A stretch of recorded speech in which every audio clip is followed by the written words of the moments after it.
Happy Monday, friends. I'm not Jim Nance. I don't play Jim Nance on TV. And I don't have hair plugs, Jim. This is Kurt Bergland with my Monday book review.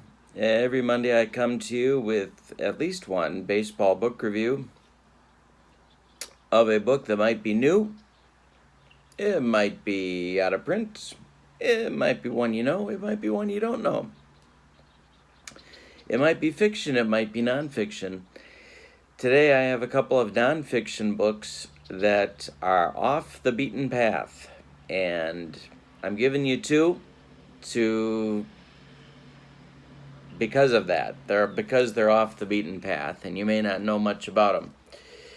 The first book is one of my favorite books about baseball of all time. I like books about teams and about managers more than I like books about individual players. And this book was in my library, was at my local library when I was a kid, and I used to check it out all the time and read it and read it and read it and read it. It was published in 1964. The publisher is Chitin Press, which I don't think exists anymore. It is only available as a used book, and it's a little hard to find. You will, if you choose to go after this book, you will spend between $30 on the low end and maybe $60 or $70 on the high end when you find it. The book is called View from the Dugout. It's by a man named Ed Richter, who wrote, I'm sure he's passed away, a lot of sports books, baseball and football, I believe. The book is about Gene Mauch in the 1963 Philadelphia Phillies season. The book is written well. It's a very 60s book, so it's written very, when I say it's a 60s book, I don't mean that it talks about the 60s. It doesn't do that. The current sports book version of sports, where they tell you about the team and then they tell you about what's going on in history at that time, which drives me out of my mind because I know what was going on in history at the time. Tell me about the team. It doesn't do that, but it does.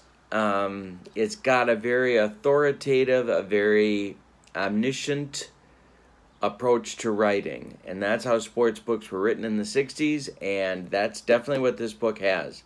However, if you want to get into the mind of a manager and the decisions that managers had to make in the 1960s about in-game decisions, about personnel, about roster construction, about managing the personalities of a team, this book has layer upon layer upon layer.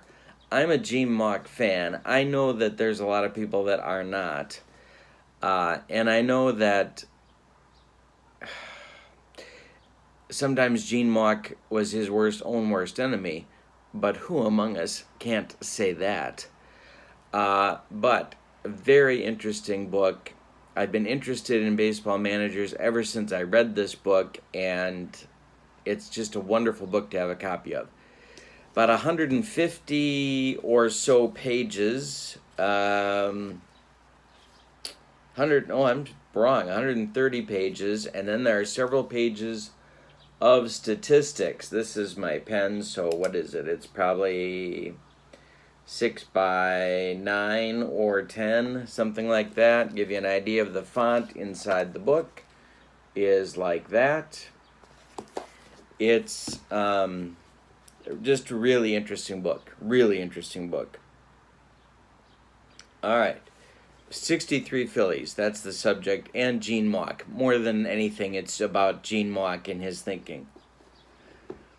That's book number one. Oh, and no index in this book either, and I don't believe there are any pictures. No, there are not. Okay, second book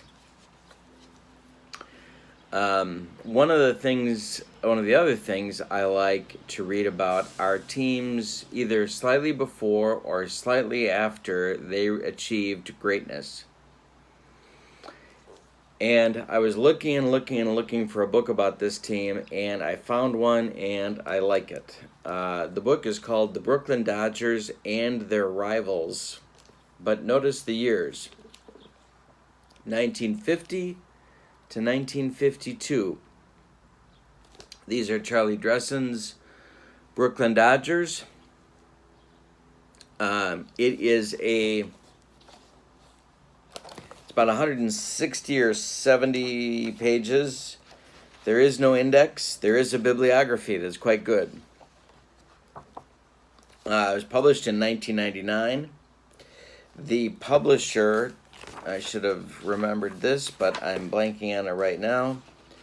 The publisher is Montauk Press, 1999, and the writer, the author is Mike Getz, Getz. If you choose to look for this book, I found it for $17. You can pay as much as $50 for it, depending upon where you go and what kind of condition you want to see it in. As you can tell, this is an old library copy. There are pictures. There is no index. There are some pictures in the book. The book covers the 3 years for the Bergland Dodgers of 1950 to 1952, and I think some of their more interesting players that were not on the 55 or 56 World Series teams are in here, like Joe Black, like Andy Pathco, and some others. And, of course, in 55, the Dodgers were kind of passing their peak a little bit, but they won the World Series anyway. They were the Snyder, Ferrillo, Jackie Robinson, Billy Cox, who wasn't a member of the 55 team, Sandy Ambrose, I think, no, this is before him too. Pee Wee Reese, Gil Hodges, Campanella. Those guys were all younger and in their primes and playing very, very well, of course.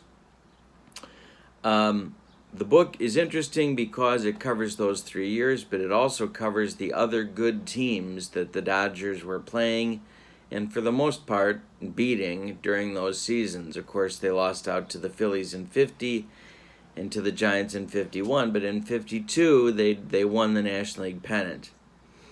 So this is kind of a series by series, but then it'll take a diversion and talk about players or teams and then come back.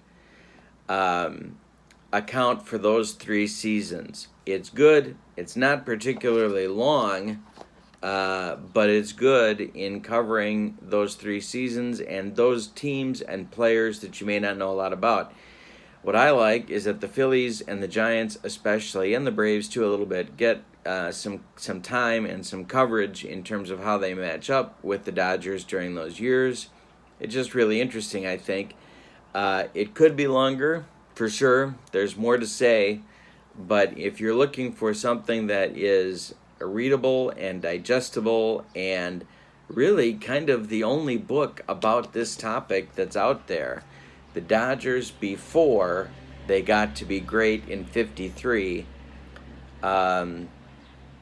this is an excellent one that I like. So it's the Bergland Dodgers and Their Rivals from 1950 to 1952, 1999, Montauk Press. Mike Getz is the writer. So these are my books for today that I recommend to you. View from the Dugout by Ed Richter, Bergland Dodgers and Their Rivals by Mike Getz. Thank you for joining me every Monday.